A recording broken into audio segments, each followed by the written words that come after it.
증세, 세금도 올리자. 자, 그러면 그때 노동자 3인칭이 어느 세금 나한테서 100유로가 더 올라간대. 100유로 더 올라간다. 그럼 100유로 더 세금 내야 되니까 당연히 싫죠. 근데 이 사람은 어떤 경험이 있느냐? 내가 100유로를 더 내니까 부자는 10,000유로를 더 내. 그래서 보편복지를 통하여 나에게 약 500유로 정도가 나한테 돌아와. 이런 문제. 이것을 우리는 전혀 경험한 적이 없다.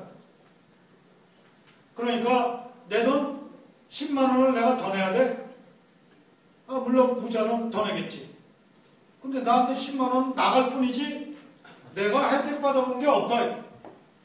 보편복지가 없으니까. 그 점에서 지금 초등학생들에게 주고 있는 무상급식이 대단히 중요한 의미를 갖고 있습니다. 보편복지의 물꼬를 텄다는 점에서. 자, 이건 또 다른 얘기입니다. 제가 한국에서도 병원을 가보고, 당연히 프랑스에서도 병원을 가보는데요. 특히 이제 제 처가 좀 어려운 병이 걸려서 이제 한국에서 병원을 대단히 자주 간 편인데, 그런데 이게 좀 거칠게 나오는 거지만 프랑스에서는 불친절한 의사를 찾기 어려운데 한국에서는 친절한 의사를 찾기 어렵습니다. 근데 이게 제가 좀 지나치다고 생각하세요? 아니요. 어떠세요? 한국의 의사들이 친절한가요? 대부분이? 권위적이죠.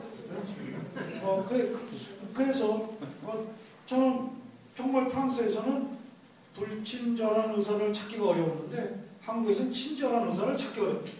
근데 한국에서는 돈을 더 많이 받는데 프랑스에서는 대학병 같은 건 돈도 안 받는데 여기 돈 받을 거 다 받으면서 왜 이렇게 불친절한가? 이게 바로 다 보편복지하고 다 연결되는 문제. 자, 한국의 의사 어떻게 의사 됩니까? 그 교육과정부터 치열하게 사교육비 드려야지. 그 다음에 학교 교육 자체가 엄청나게 비싼 등록금 내지. 대학 가서도 그렇잖아요. 대학 가서 특히 비싼 1,000만원, 1,몇백만원 등록금 1년 또 기간도 길죠. 의과대학생 되기 위해서 얼마나 공부도 열심히 했어요. 그러니까 또 사교육 엄청나게 드렸죠. 그래갖고 의사 자격증 얻었어요. 어떤 의식이 있을까요? 돈 좀 뽑아야 돼. 그죠? 보상의식. 내가 이렇게 열심히 투자했는데 뽑아내야 보상돼. 그리고 내가 그 의사가 되기 위해서 얼마나 열심히 공부했는데 특권의식. 내가 너희들한테 이겼다. 특권의식과 쳐들였다. 투자했다. 보상의식. 자, 스페인이나 프랑스나 이 의사들 물론 공부해서 의사가 됐지만 그 비용 누가 냈냐? 여러분의 사고방식으로는 의과대학생 학비도 국가가 대준다는 게 좀 이해가 안 되죠. 의과대학생도 아까 요거 58만원 제 아이가 낸 거나 차용 거의 공짜죠. 그러면 거기도 의과대학 6년인데 6년 동안 누가 내줬어? 그 사회가 내줬어. 그러니까 의사가 됐다. 그 비용 누가 내줬는데?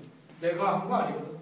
그 사회가 내줬는데 그 사회에 되돌려준다는 생각이 가능하니까 그 구조, 그 환경 속에서 친절한 거죠. 당연히 이것이 바로 공적 분배라는 것이 갖는 의미이고 그것이 얼마나 이 사회를 부드럽게 해줄 수 있는가. 우선 사람들 각자가 이 사회에서는 미래를 전망하면서 불안의 정도가 이 사회하고는 전혀 그러니까 10 내지 15%밖에 안 되지만 이 인간의 존엄성을 누리지 못하는 목자를 갖고 있는 사람이 지금 현재 있다라는 이런 그런 그 사회 구조 환경 자체가 완전히 다른 사회의 모습을 갖는다는 것입니다. 그런데 이분들이 이런 구조로 가는 데 있어서 들어가는 비용이라는 것이 국가 전체로 볼 때는 이 공적 분배를 강화하는 것으로 충분히 가능하다. 지금 갖고 있는 물적 토대만 있어도 지금 2만 불 엄청 자랑하지 않습니까? 이런 건 자랑하면서 이 공적 분배는 하지 않으려고 하는 이런 데서 오는 사실 김대중 정부 때 잠깐 세금 조금 늘리려고 하니까 바로 조중동이 뭐라고 했어요?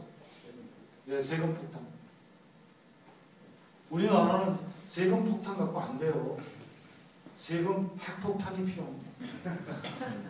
세금 핵폭탄. 물론 그것이 한꺼번에 될 수는 없죠. 점진적으로 가야 되는데 그 논리에 세금 폭탄 논리에 우리가 빠져들게 해서는 결국 무슨 얘기냐? 기업들, 대기업들 돈 철저히 엄청 쌓아놓고 있잖아요. 그리고 투자할 곳 없다고 아우성인 이런 상황이고 부자들은 부자들대로 이 돈 놀이할 데가 없으니까 부동산 투기하고 이러면서 정말 죽은 돈이 너무나 많은 살아있지 못한 이런 현실에서 정말 이런 쪽으로 가야 하는 이것이 이제 왜 제가 보편복지를 주장하게 되는지 이를 충분히 아시려고 봅니다. 지금 이제 내년 총선과 이제 그다음에 대선이고 어쨌든 이 복지가 가장 중요한 화두로 제기되었는데요. 사실은 이제 이 말씀만 드리고 제가 마치려고 합니다. 사실은 저도 그 얘기를 같이 하고 싶습니다. 노동이 있는 복지여야 합니다.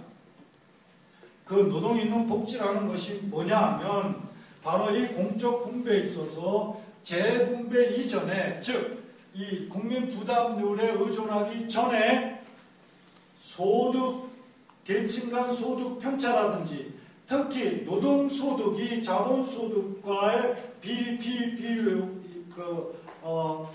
비율을 내서 노동소득이 차지하는 것이 점점 높아져야 한다든지 즉 분배 자체, 재분배 이전에 분배에서 편차가 줄어들어야 되는 그리고 특히 노동소득이 늘어나야 되는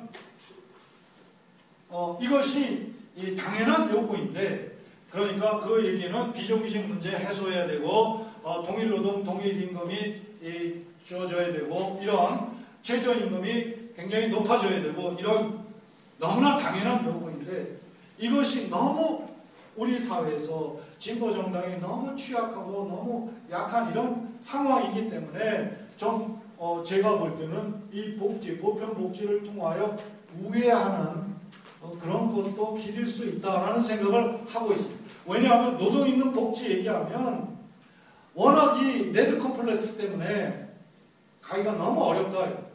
당장 이 증세 얘기하는 것에도 참 어려운 상황이기 때문에 그래서 본디 길은 노동 있는 복지, 우리가 복지 얘기할 때 노동 있는 복지를 얘기해야 되는데 지금 우리의 상황, 이 레드 컴플렉스가 너무 극심한 상황이고 하니까 대다수가 그래도 다수 레드 컴플렉스는 조금 그래도 거리두기를 할 수 있는 이 복지, 보편복지를 통하여 우회해서 나가는 방식도 있을 수 있다라고 생각을 해요.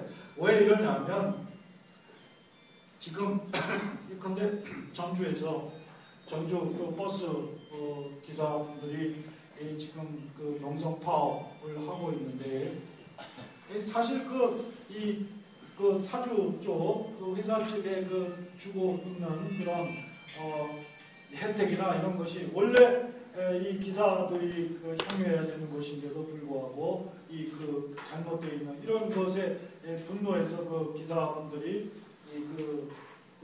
파업하고 이러는데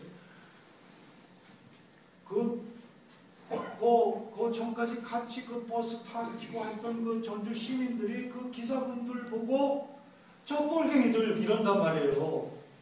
무슨 말 뻘갱입니까?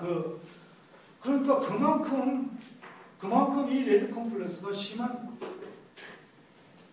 그래서 참 정면 돌파가 너무 어렵기 때문에 실은 노동 있는 복지로 가야 하지만 사실 우회할 수밖에 없는 조건이 아니냐. 이렇게 저는 이렇게 뭐 이게 세밀하게 이렇게 말씀드리기 좀 제가 저 실력 자체가 부족하고 합니다만은 그래서 이 보편복지 이미 화두가 되어 있고 지금 앞으로 특히 수구 세력 조중동 뭐 한나라당 이 세력과의 싸움에 있어서 가장 중요한 화두 중에 하나가 이것이니까 그때마다 생각하십시오. 증세라고 할 때 내 돈이 나가는 것이니까 내가 이건 뭐 내가 손해지 이렇게 생각하실 게 아니라 그거는 단순히 보편복지에 대한 경험 부족에서는 그래서 저는 우선 보편복지를 확장하고 그것을 통하여 이 시민들이 그걸 대한 인식을 하게 되면서 여기에 동의할 수 있게끔 그래서 그거의 하나가 건강보험 하나로 이 운동이기도 합니다. 내가 11,000원씩 더 내겠다 시민 하나가 그 대신 그걸 통하여 기업에서도 국가에서도 이 법률에 따라서 뽑아내면 90% 보장성도 가능하거든요. 이런 것이 결국 우리 보편복지를 확장해 나가는 그런 하나의 시금석 같은 그런 것이 되리라고 봅니다. 예, 제가 얘가 길었는데요. 아마 대충 제가 어떤 논지에서 특히 인간의 존엄성, 몸자리 이런 그런 걸 통하여 한번 같이 그 생각을 공유했으면 좋겠습니다. 네, 고맙습니다. 여기서 마치겠습니다.